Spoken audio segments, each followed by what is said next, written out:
எழில் சுடர் சீரியலில் நாளைக்கு ஒரு சூப்பரான ப்ரோமோ வந்திருக்குன்னே சொல்லலாம். எழில வந்து வசமாக சிக்க வச்சுட்டாங்கன்னே சொல்லலாம். நம்ம தமிழ் வந்து பசங்க வச்சே வந்து எழில மடக்கிட்டாங்க.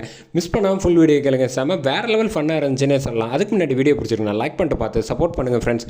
இங்கே வந்து அஞ்சலி பாப்பா வந்து தமிழ் கூடயே படுத்து தூங்குறேன் அப்படின்னு சொன்னோன்னா வந்து சரின்ட்டு வந்து தமிழ் கூட வந்து படுத்துக்கிட்டு இருக்காங்க. அப்போ வந்து 2 பேரும் கதை சொல்லி சிரித்து விளாண்டுக்கிட்டு இருக்காங்க. இதை பார்த்தோன்னே வந்து எழில் வந்து செம கோவத்தில் வந்து இங்கே என்ன பண்ணிக்கிட்டு இருக்க, அவள் கூட வந்து சும்மா உன்னை பார்த்துக்க தான் வந்திருக்கா தடவை, நீ வந்து அவள் கூடயே வந்து இங்கெல்லாம் தூங்கக்கூடாது, மாடிக்கு போய் அக்கா கூட போய் படுத்து தூங்கு அப்படின்னோடனே அஞ்சலி பாப்பா வந்து அழுவ ஆரம்பிச்சிச்சுன்னு, நான் சொன்னால் கேட்கணும் போ அப்படின்னு சொல்லிட்டு மேலே உடனே அஞ்சலி பாப்பா வந்து கோச்சிக்கிட்டு மேலே போயிட்டு வந்து அதுக்கப்புறமேட்டுக்கு கோவப்பட்டு எழில்கிட்ட வந்து பேச ஆரம்பிக்கிறாங்க. இங்கே பாருங்கள் சார், ஒரு விஷயம் புரிஞ்சுக்கோங்க, உங்களால் எந்த காலத்துலேயுமே குழந்தைங்களோட உலகத்துக்குள்ளே வந்து போகவே முடியாது.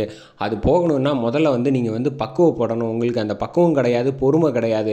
அப்படிங்கும்போது எப்படி உங்கள் குழந்தைங்க வந்து உங்கள் கூட பாசமாக இருப்பாங்க அப்படின்னு நீங்கள் நினைக்கிறீங்க? நீங்கள் ரொம்ப தப்பு பண்ணுறீங்க அப்படின்னு சொல்லி ஸ்ட்ரைட்டாக மூஞ்சிக்கு நேராக சொன்னோன்னே எழில் வந்து சவால் விடுறாங்க. இங்கே பாரு, நீ வந்தியா குழந்தைங்கள பார்க்குறதோட விடணும், என் குழந்தைங்கள பற்றி எனக்கு பார்த்துக்க தெரியாதா?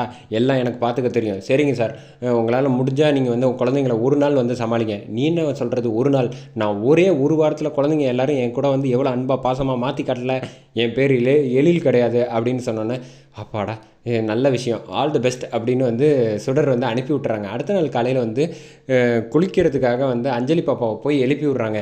வா செல்லம் வா, வந்து நானே உன்னை குளிப்பாட்டி விட்றேன் அப்படின்னு சொல்லிட்டு, தமிழ் வரலையா அப்படின்னா, இப்போ எதுக்கு தமிழுங்கிற, நான் தான் உன்னை குளிப்பாட்டி விட்றேன் அப்படின்னு சொன்னோன்னே சரின்ட்டு டவலை கட்டி விட்டு அஞ்சலி பாப்பா கட்டி விட்டுட்டு குளிப்பாட்டுறதுக்கு போகிறாங்க.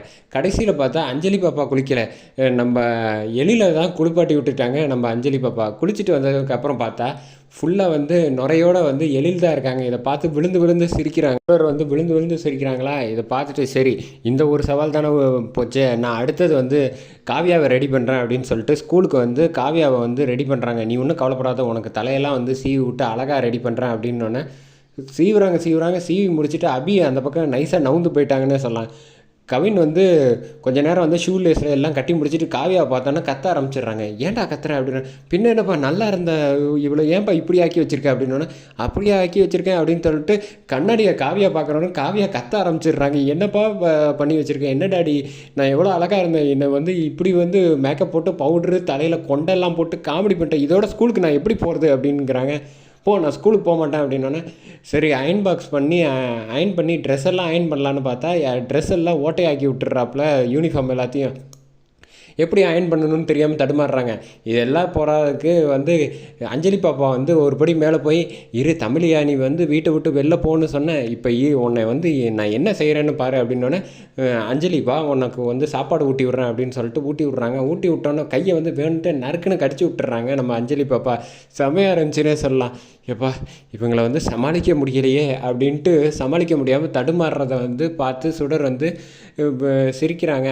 இனிமையாவது வந்து கொஞ்சம் புரிஞ்சுக்கங்க சார், பசங்க கூட வந்து இருக்கிறது ஒன்றும் இல்லை, சமாளிக்கிறது ஒன்றும் லேசுப்பட்டது இல்லை அப்படின்னு அவர் வந்து எழில் வந்து சுடரோட கஷ்டம் எல்லாத்தையும் வந்து புரிஞ்சுப்பாங்கன்னு நினைக்கிறேன். எழில் இப்படியே ட்ராக் கொண்டு போங்கன்னா வேறு லெவலில் ஃபன்னாக இருந்துச்சுன்னே சொல்லலாம். மிஸ் பண்ணாமல் ஃபுல் வீடியோ பாருங்கள் ஃப்ரெண்ட்ஸ்.